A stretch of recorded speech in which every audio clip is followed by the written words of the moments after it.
I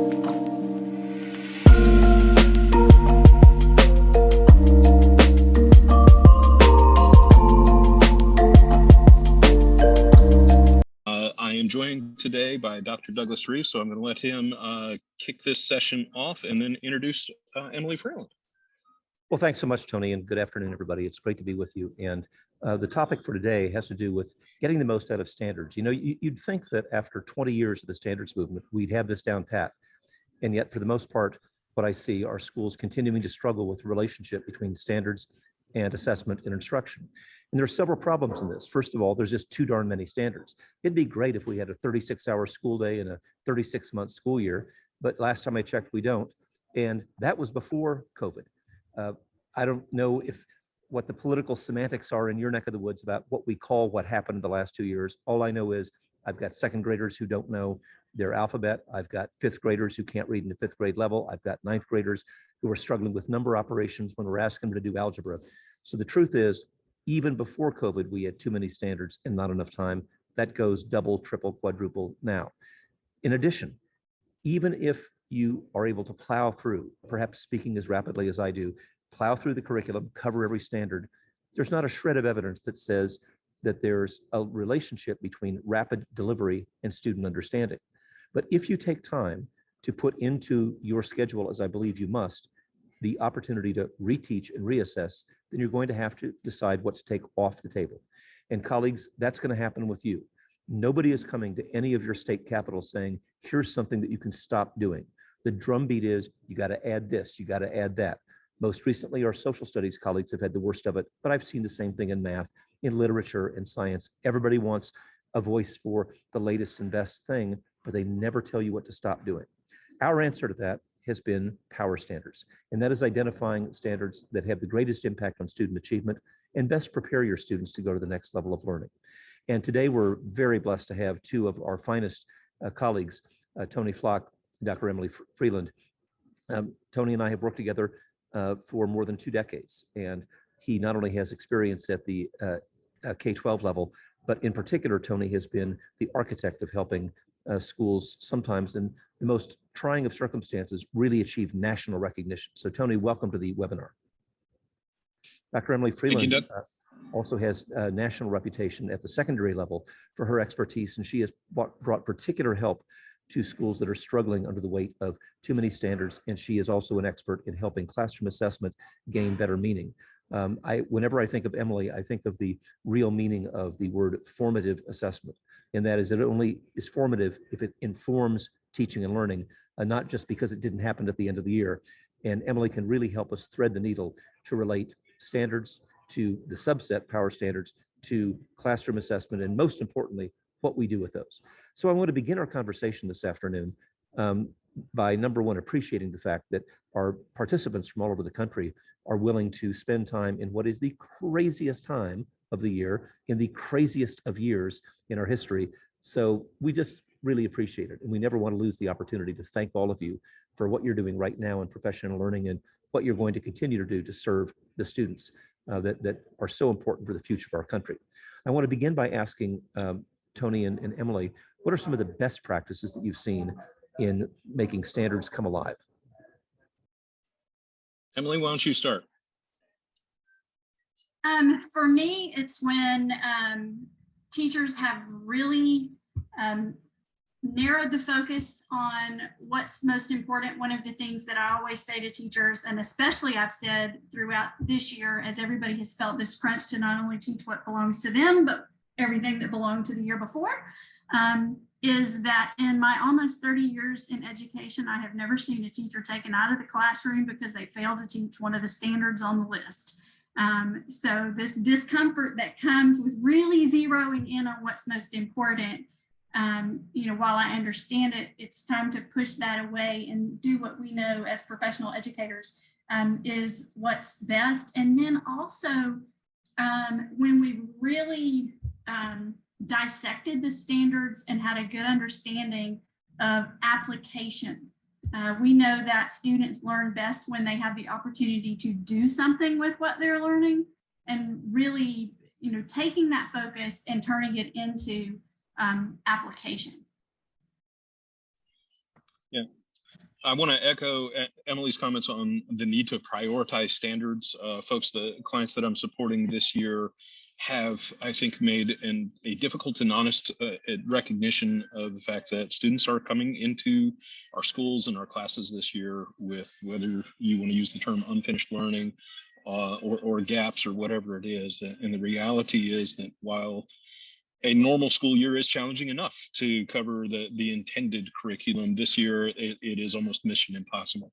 And so they've made that difficult recognition. They've prioritized the standards. Several of them are actually using the term safety net to refer to their prioritized standards. And they've had the discussion with their teachers, with their administrators, vertically aligning their prioritized standards to determine those things that kids absolutely have to have in order to be ready for the next level of instruction. So I'd encourage you all to consider the lesson learned by the clients that I'm working with this year in thinking about that need to prioritize the standards and identify the safety net. You know, what's really interesting to hear from both of you is who our audience is. The audience is not the standards police. Did I cover everything? The audience, if I'm teaching 7th grade, is can I send students to my colleague who's teaching 8th grade with confidence and success? And interestingly, when you run into that, and I just had a dialogue with teachers in the Midwest this week on this very issue, they address what I would call the standards paradox. There's too many of them, and there's too few. And in this instance, for example, 8th grade teachers in dialogue with 9th grade teachers are asking, what do we need to do to have them leave 8th grade and enter high school with confidence and success? And not a one of those 9th grade teachers said cover every single standard. But they did say things that are not in the standards, like know how to organize an assignment notebook, know how to be a good self-advocate and ask for help before something is a crisis, know how to take a project and break it down into its component parts. You won't find any of those 3 things in state standards. And yet, if we listen to our colleagues, you'll find that those are the essential things that we also have to add in. And I would just now turn our attention to what some of the barriers are, and maybe along the way, how we can help the people on this call thread the needle on linking standards to instruction to assessment. And I would just start, before Emily, go back to you, by saying what I've seen people attempt to do with standards-based report cards are not always your friends. I saw one the other day that was 4 pages long, and the teachers felt that they were being turned into data entry clerks. They listed every single standard, and they gave the illusion to teachers, students, and parents that every standard is equal. But if you've heard nothing else today, you've heard that there are some standards that are more important than others. And so be very wary of vendors who want to help you out by dumping a giant data entry load on you without taking into account the discernment that is necessary for really focusing on what matters most. Emily, what are some other barriers that you've seen that we might be able to help schools on? So thinking about the whole assessing the standards component and this feeling of needing to assess everything. And when we assess everything, we don't usually get the information that we need to adjust instruction in the moment. And for me, when we talk about formative assessment and addressing student learning, if it's not something that changes instruction tomorrow, I think we need to ask ourselves, why are we giving it? Because it takes a lot of time to do, it takes a lot of time to grade, and we already know we don't have enough time. So how can we change how we think about assessing standards? And authentic performance tasks, going back to my application of learning piece, but just in my conversations with teachers everywhere, it's this enormous amount of time that we spend on assessments, whether they're district dictated assessments, some of the computer-based assessments that we're now doing to return from remote learning, and then just those general classroom assessments that we try to use for grades. Well, Emily, this raises a really important point, because what we always hear is, well, the reason I have to cover everything at rapid speed and never have time for student interaction is that it might be on the test. And I really think we have to respectfully push back on that logic, because there's not a child that any of you serve that failed a state math examination because they forgot the rhombus and the trapezoid. But there's a whole bunch of them that failed because they didn't know how to add, subtract, multiply, and divide. Nobody failed the state ELA test because they forgot the definition of a prepositional phrase, but a lot of them are failing it because they can't bloomin' read. So I just think we have to rationally set priorities and not accept the excuse, I have to frantically cover everything because it might be on the test. We got to cover what matters most for student success. Tony, go ahead. Well, I again want to echo Emily. I think she used the phrase earlier. If she didn't, I've heard her use it before, of uninformative assessment. And I think, that's what I'm seeing a lot this year as a barrier. As folks are giving their best faith efforts to design meaningful and useful assessments, they're feeling the need to, I think, rightfully identify where students are in the learning progression, even though they may be teaching fifth graders, as my wife is, but she needs to find out on a regular basis in fifth grade math where her kids are in place value. As Doug just said, that place value is impacting their ability to work with fractions, to work with decimals, to do the multiplication and division. And so, she's struggling in creating these assessments that help her identify specifically where a student is in learning progression. So, the caution that I would offer, or maybe the comfort, is that, number one, there is no perfect assessment, so don't try to create one. Number two, remember the Goldilocks principle: not too big, not too small, just right. Emily just a bit ago said that the key to successful assessment is giving the information. It's a demand for student performance that gives teachers the information they need to adjust today's and tomorrow's instruction. So not too big, not too small, just right. So I know how to tweak that instruction for maximum impact for our students. And then the third piece, folks, don't overlook the need to be sure, and I think Barb put that in our chat just a second ago, about making sure that teachers are anchored, that they're clear on a shared definition of mastery level learning or proficiency, or whatever you want to call it. When we're looking at these work samples against standards, we need to be clear as a team that we're looking at those standards in the same way. And so that takes time for collaborative scoring. That takes time for analyzing the standards, which means, back to Emily's first statement, we can't do all of the standards equally well. And so we have to make the tough choice. What's most important to our student success? So we spend the time. And let me just add, I'm sorry, Tony, go ahead. Well, I just want to be sure that we're thoughtful in investing that time in a way that we'll get a return on our investment of time on the biggest, most important standards. So let me just add a very practical issue that might be helpful for everybody right now, because I know that with a few weeks to go, you can't wait for the bulldozer to come in and clean out the classroom and fill up the dumpsters. Before you do that, one of the best things you can do to follow on what Tony just said, to get absolute clarity about what proficiency means, save samples of student work that are proficient. Because people don't agree on proficiency based on the words of the standards. They don't even agree based on the words of a rubric itself, because some of the rubrics, particularly from publishers and those that you find on the web, are ambiguous and unclear. But I'll tell you what we can come together on is looking at a specific piece of student work and agreeing, does this really represent what claim evidence reasoning means? Does this really represent showing complete work in a geometry class? Does this represent proficiency in a lab report? Save, not all your stuff, save 4 or 5 examples that will illustrate that you can show people next fall. When I say complete your work, here's what I mean. When I say achieve proficiency in the rubric, here's what it means.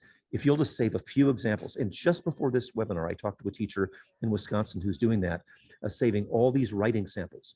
And she's going to start the fall of the 22-23 year showing students and parents, hey, you want to know what a 5th grader can do by May of 2023? Here's what they can do. Because this is a real kid in this school, not something I downloaded, not something I got from a publisher. It's a real kid, and this is what you can do.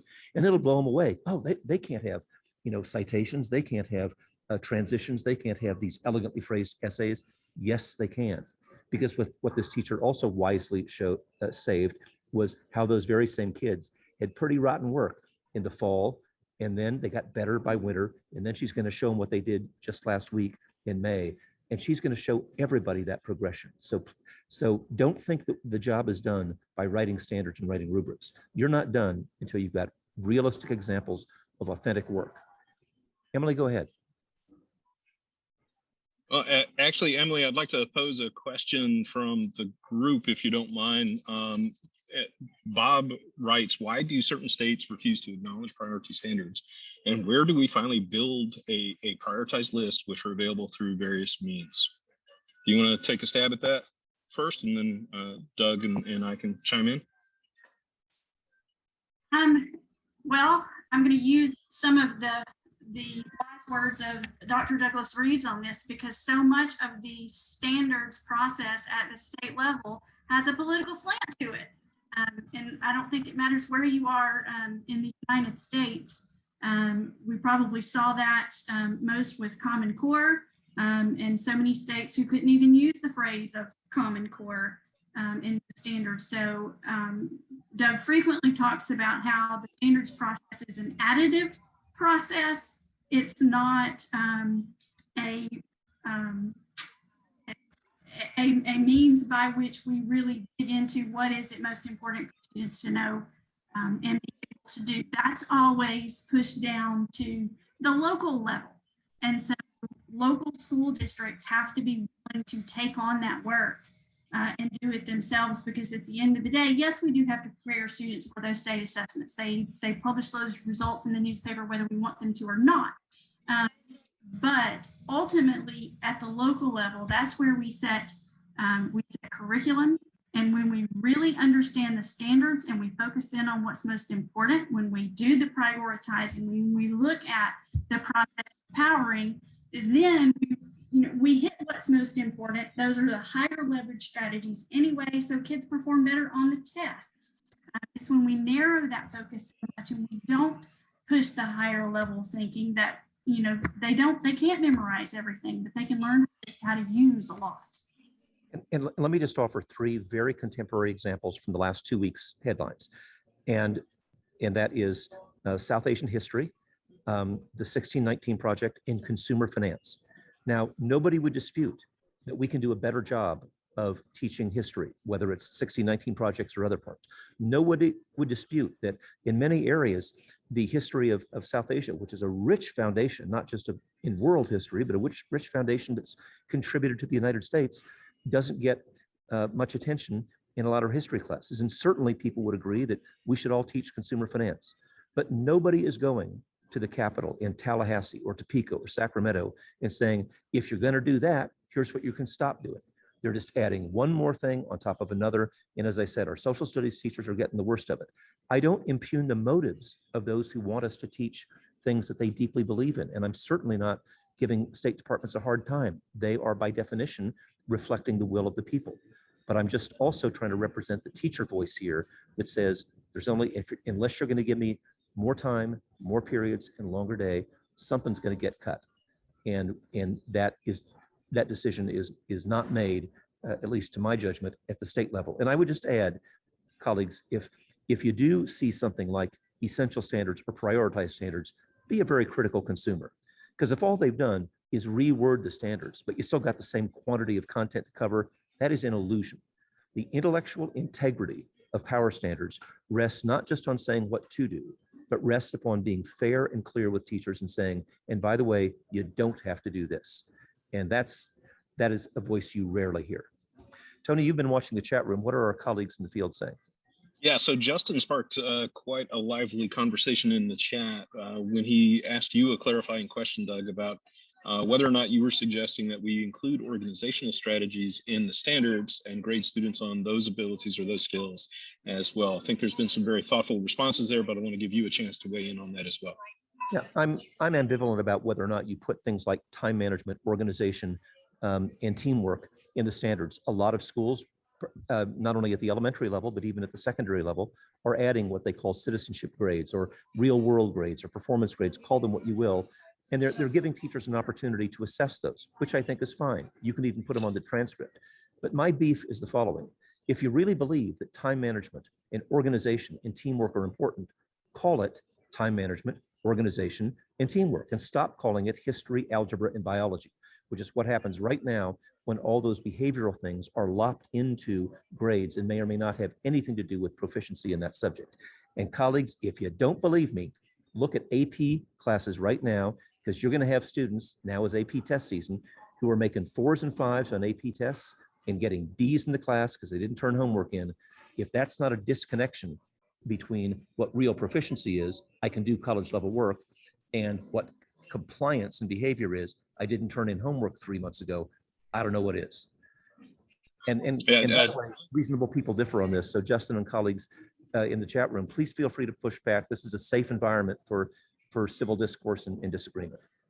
Well, and Doug, I was watching Justin in the camera. You got a thumbs up from him, so I think that was resonates with his thoughts. I want to circle back to the idea, though, if we truly believe that these things are important, and I do, having watched both my girls work their way through school, then we need to provide time and room for teachers to provide feedback on that, as you said, Doug, separate from the academic grades. And I see so much, that right now there's a growing trend for SEL in our classrooms, and I think it's desperately needed. And again, we need time for that. So, in order to do that, we've got to help teachers who are going to make a choice about what curriculum they deliver, make a consistent choice with a set of criteria that will be the same across the school and across the district. Well, I'll just say the following. Every school in the country has talked a good game about SEL. We need resilience, we need perseverance. And then I look at their grading policies and they're still using the average. And you can't have both. If you're going to cling to the average, you're going to say, I don't care if you're resilient. I don't care if you're persevere. All that stuff we said about SEL and all that money we paid to listen to inspirational speeches about SEL, forget about it. We don't really believe that because we're going to punish you in May for the mistakes of January. Now, colleagues, we just got to be intellectually consistent here. If you believe in social and emotional learning, you got to stop using the average. And now at the end of the semester would be a really good time to do so. All right. The conversation is still going in the chat, Doug, but I think we've caught up with the hot topics there. Emily, what other barriers are you seeing? Things like, and a lot of this has already been mentioned, the time and support to collaborate with colleagues to have the conversation about what is it that is most important for students to know, to do, and also the conversations about the unfinished learning. I will go with that terminology. I'm seeing like this, it's like rapid fire in some of the classrooms that I go into with this need to teach, everything, and do, if I do it faster and cover more, then they'll suddenly be where they're supposed to be. And, realistically, they are right where they're supposed to be. It took us 3 years to get here. It's going to take us more than a year to get out. So again, that purposeful time and planning with the standards and what is most important, and being able to provide those scaffolds from last year's learning, because we can't go back and teach the previous year, but we can use the previous year as the scaffolding to get them to, again, the most important things for this year. Emily, I really appreciate your emphasis on time. And I think that reminds me of two things that are really important. There's a lot of people who claim to be doing professional learning communities or some sort of collaborative team. But what prompted Rick Dufour and I to write the article, The Futility of PLC Light, is that a lot of them say they're doing professional learning communities, but they're not using the time that they have wisely. So we can't violate the space-time continuum. You only got the time you've got, but we can't insist that if you claim to have a PLC and you're not talking about learning, assessment, intervention, and enrichment, then I don't know what it is, but it's not a PLC. So number one, let's use the time that we have wisely. Number two, we have to demonstrate how we can save teachers time. If you want to start a productive conversation, don't say, here's all the 36 new things I thought up during the summer for you to do. Start by saying, here's something that I've got solid evidence on will save you time. And let me illustrate with an example. Earlier, you heard Emily and Tony mention collaborative scoring. One of the best things that we can do to translate standards from an abstract into reality, because that, as they said, makes us agree on what the word proficient really means for our school, for our grade, for our class. Well, here's the bonus. When I did a study of collaborative scoring, at first it takes a lot of time. There's blood on the floor because everybody disagrees. But as they fix the rubric, as they practice session 1, session 2, session 3, session 4, by session 4, they cut by almost 90% the time that it took to grade a performance task. So I'm not saying it's easy, But I'm saying if you'll hang in there through the tough part of collaborative scoring, you will save time all year long. And a great way to start a conversation with busy colleagues this year is talk about how you can save them time, and collaborative scoring is a great way.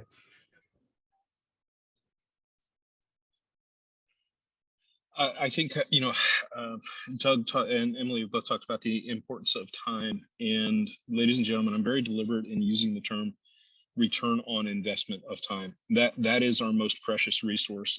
Our teachers, as I'm sure you all are experiencing for yourselves, are feeling the pressure to address this unfinished learning. They're feeling the pressure, as my wife is right now with her state testing this week, to act as if everything is normal, that the COVID shutdowns never happened. When we know that's not the case. And so if we're going to help teachers cope with this, we've got to be very thoughtful and deliberate in the things that we are asking them to do and set them up for success. That means paying attention to the assessments or the work samples that we're asking them to bring to the table. Do they actually help them answer those questions, the 4 PLC questions of, what evidence do we have that our students are learning? Does this assessment give me that evidence? Does this assessment help me determine which of my students need intervention, and not only which ones need intervention, but what the intervention needs to be?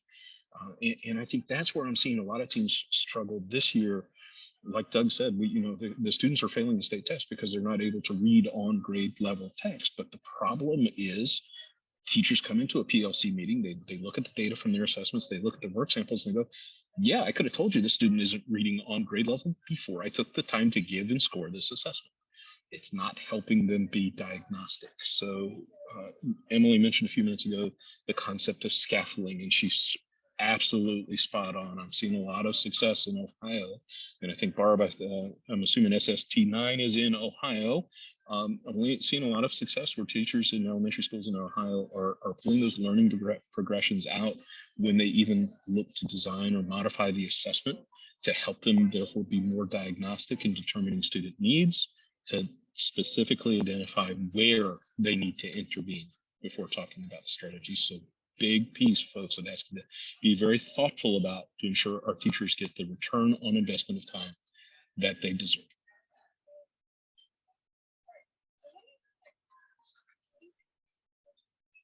Emily.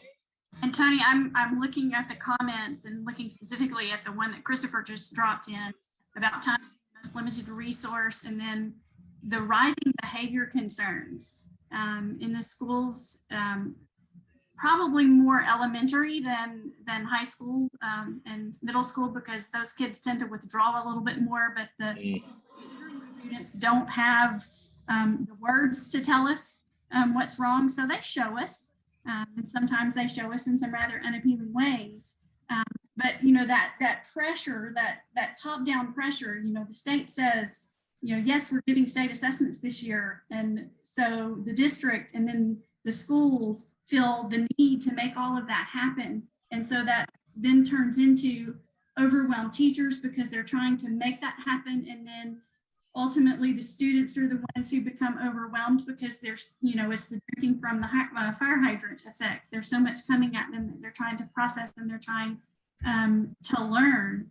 And so it's this snowballing effect of trying to do everything academically and not necessarily discerning what's most important from what's not, to now we have these overwhelmed children who had came back to us without some coping skills, forgot how to be in school, and so it's just this mess. I'll just call it that, this mess. And, having to think about what do we do about it. I'm really happy that you raised the issue of behavior, because I think there is some fundamental misunderstanding on the directionality of what we do about that. I hear people say, well, Doug, you don't understand. First of all, I got to put the hammer down, get this place under control, then I'll worry about academic success.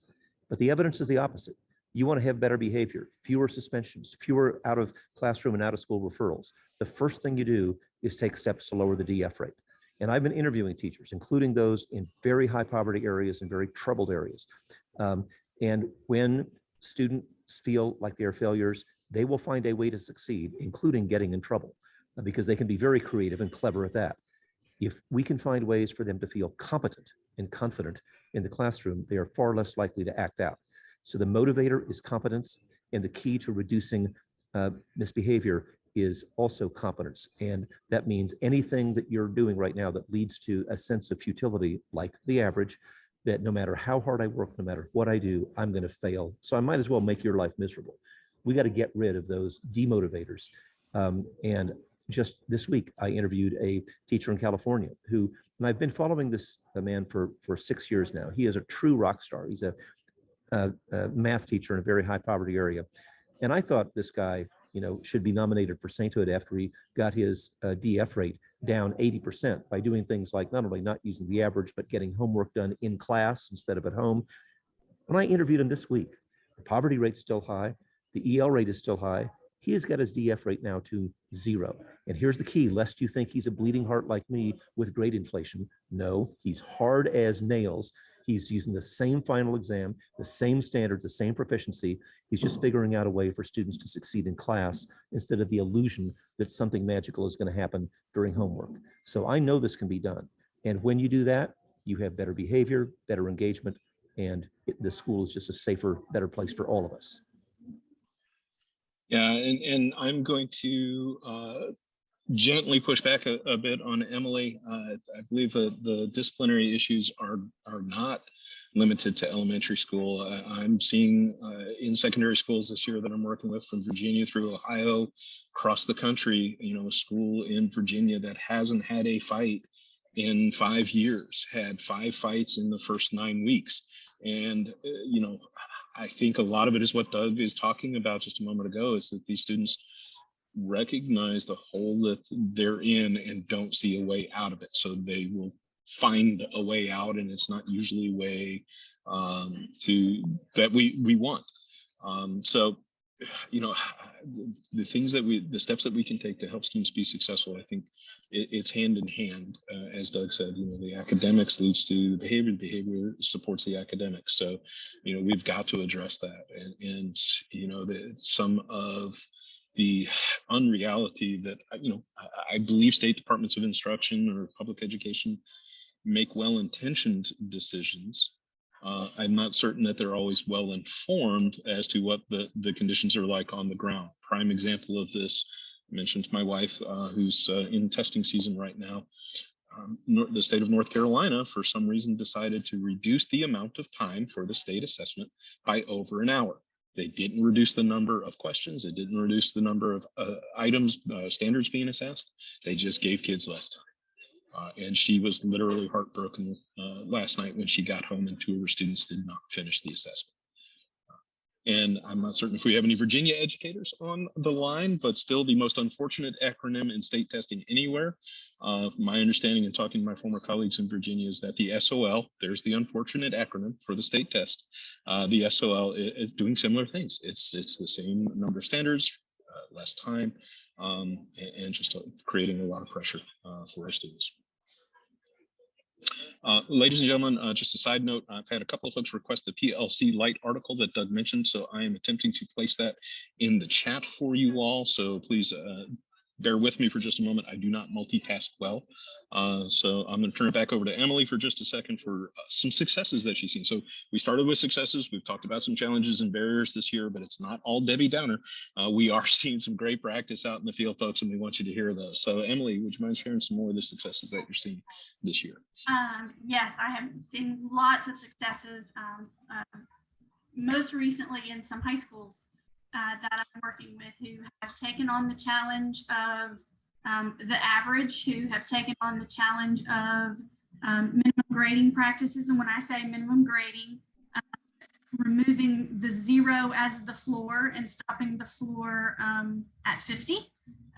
And just the restoration of hope, which is a great motivator for students, going back to the, why are our students performing bad in a lot of examples, and it's because of missing assignments, and some students just get further and further behind, and as that happens, they get paralyzed. They don't know where to start.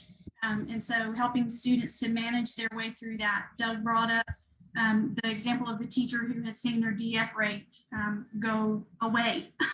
And I've seen some of that too. Seen teachers who are taking the standards and creating the success criteria and using that with students who are using performance tasks, exemplars. It's the example of, for me, when I got that, college syllabus that was so overwhelming, I would always seek out somebody who already had the class, find out, what did they write in that paper, not because I wanted to copy it, but because I wanted to see what good looked like.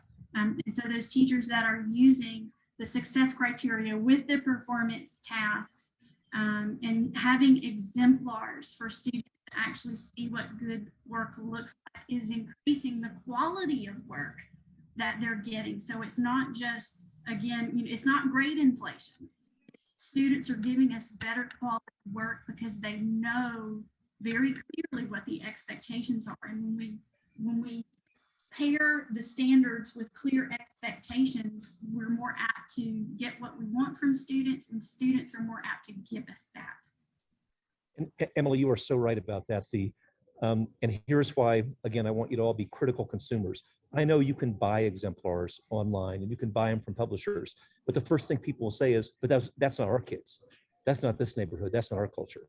If you'll save the work, I don't care if it's one kid that you have that is authentic, it'll show it can be done with your schedule, with your culture, in your school, with your families, with your students. So the more authentic you can make them, the better off you are. And frankly, I don't care if it's the 5th draft of something. Part of what we want to encourage back to SEL is a work ethic that says if at first you fail, try again, respect teacher feedback, get better. So I'm not expecting these exemplars to be perfect the first time around. But if you let students work at it, they'll provide some off the charts results that you'll be able to proudly show to parents and students next fall.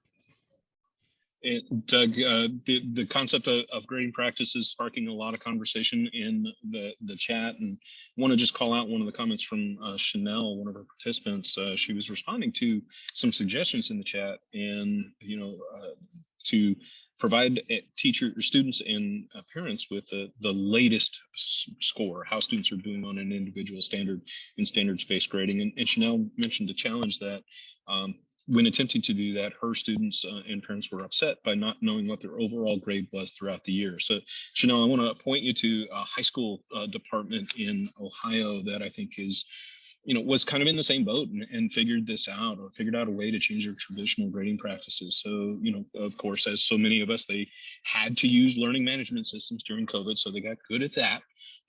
That allows parents to have easy access to that with the parent sign on.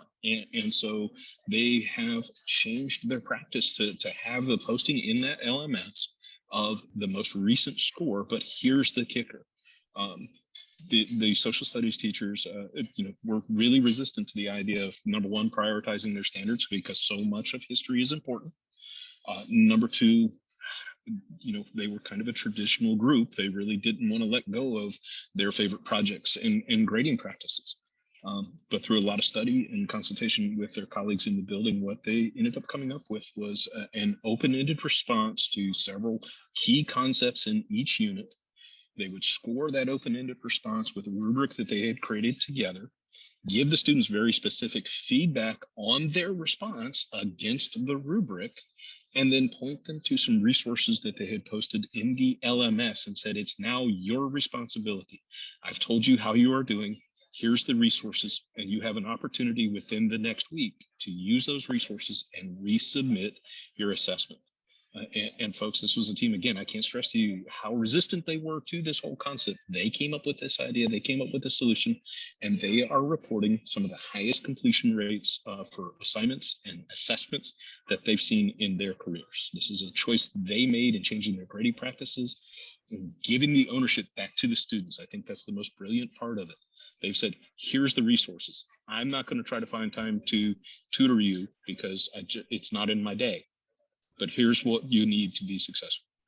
And I would just add, you can have your cake and eat it too. When I say don't use the average, I'm not saying don't put the evidence of early student failure in that grade book. By all means, put the evidence in there. You can do that whether it's PowerSchool or Aries or any of the electronic grading systems out there. What you don't have to do is to use the average to calculate the final grade. Right now, it's not only graduation season, it's also state track meet and state music festival competition. And I guarantee you, those kids winning gold medals in music and in track aren't going to be seeing their medals taken away because of the mistakes that they made in practice. We grade performance, not practice, and ought to be as true in a math and English class as it is in the state track meet. And I will just say, in terms of the real world, I'm a real world writer. And I've written a lot of books and a lot of articles, and I've never had the first draft of anything I wrote accepted. The real world is about making mistakes, getting feedback, and resubmitting it. And that's what our students ought to be doing, especially now as we come to the end of the year.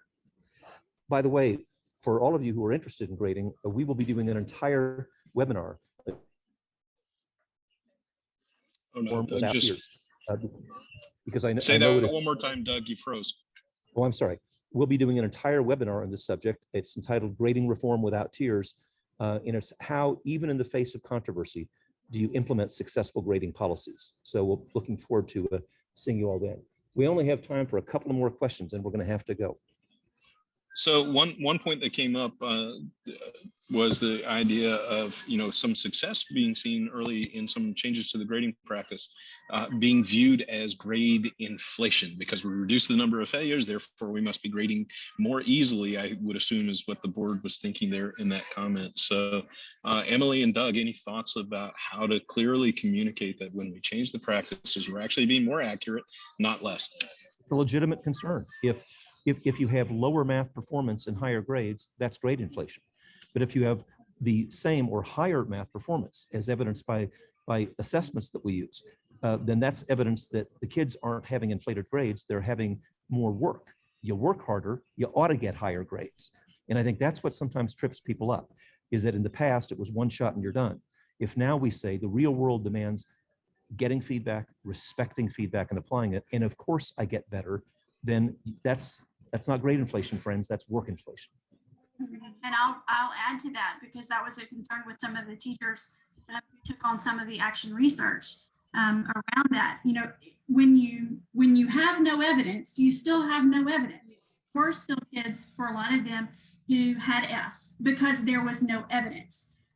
But for those kids who might have been showing a D or a C in the grade book, when we eliminated that vast gap between a 60 and a 0, that's where the greatest impact was felt. It was for those kids kind of dancing in the middle, because we know the power of a 0. A 100 and a 0 weighted equally means I have a 50. And so when we look at the grading scale and put that F as equivalent value of a D, a B, a C, an A, then yeah, we do see some shifting in the grades. And most of that happens in the middle because it's that one assignment I forgot to turn in, or one thing that I didn't do well on that shifts my grade so dramatically. So, for me, it's not grade inflation, it's fixing a mathematical inequality that says failure is more valued than success, because that scale from 60 to the 0 is larger than the scale for the D, for the C, for the B, for the A. And I would just punctuate this by adding, we are not saying that we ought to go easy on kids. We're saying we've got to get our consequences right. And I believe in consequences like on restrictions of time, or positive consequences, such as granting of freedom. But let me tell you, colleagues, if Fs and zeros and point deductions were effective consequences, because we've been trying that for about 400 years, then you ought to be able to tell me, thanks to 400 years of Fs, zeros, and point deductions, this year all the work was turned in on time and perfect, right? They're not a teacher on the planet who can make that statement. So we may believe that those Fs, zeros, and point deductions work because it worked for us. And God bless you, because it worked for you. You're all college educated professionals and the country's lucky to have you. Question you got to think about is what percentage of your students are going to become public school educators? And I'm thinking it's south of 100%. So we just really have to, as Emily says, focus on getting grades that are accurate. We're not bleeding hearts. We're not feeling sorry for them. We just want to be accurate and fair. Our time has evaporated. Tony, if there's one more burning question, we can address that, but then we're going to have to adjourn. Well, I think folks, the couple of questions and comments coming up around grading practice, all of that, please don't hesitate to check out our website, www.creativeleadership.net, for both the webinar that Dr. Reeves referenced, as well as his many writings and articles on the subject. And I think I'd like to close just with, sometimes it can be overwhelming. Where do you start? We've talked a lot about the intersection of standards, about instruction, about assessment, and about grading. And any one of those pieces can seem insurmountable in and of themselves. What we found over the 20 plus years that we've been doing this is that there is no wrong place to start. If you're ready to start the conversation on grading, that will lead you into the conversation of standards. In order to determine how to grade against those standards, you'll have to unwrap them or analyze them together. When you do that, you'll naturally start to take a look at your assessments and how to modify those. If you want to start with assessments, that's perfectly okay. That'll lead you to the need to analyze those standards more deeply to make sure you're getting the evidence that you need in order to give students feedback, in order to give grades. And oh, wait, if we're going to grade this, what really are we trying to grade? So pick the place that you're ready to start. I think that's the thing that I've learned in my time together. I used to think that here's where you start and that everybody needed to start in the same place, and that's just not reality. Emily, final words? Oops, can't hear you. Just, going back to, it's a process, but, step one, let's have the conversation about what's most important and try to not let that exterior world make us think differently about that, like everything is of equal value, because it's not. And then, what can we do to set students up for success? How can we use the standards better? How can we look at learning intentions and success criteria, performance assessments, and exemplars, so that it's not just getting students to do the work, which is important, but getting quality work from the students. Well, colleagues, I want to thank all of you for being here. And let me just close by saying that you can count on us for help. And we do things a little bit differently. We don't think you're going to achieve these objectives with a workshop or a speech, certainly not one from me. What we have seen is year-long and multi-year engagements where you not only may have a workshop, but you also get coaching, and you also get 24/7 the ability to pick up the phone and talk to me. I just did this this week with a high school teacher in Connecticut who I don't think believed I really was serious about. You can call me and I will talk to you individually, or to your team, or to your department. So we're really committed to you. I'm not ego involved in how big the audience is, but we're really committed to making a difference. So thank all of you for participating today. We'll be following up with the article that Tony mentioned, as well as other opportunities to learn together. Have a great rest of the day. Thank you, folks. We really appreciate your time. Please don't hesitate to reach out to us with any requests or any ways that we can support you. Have a great afternoon.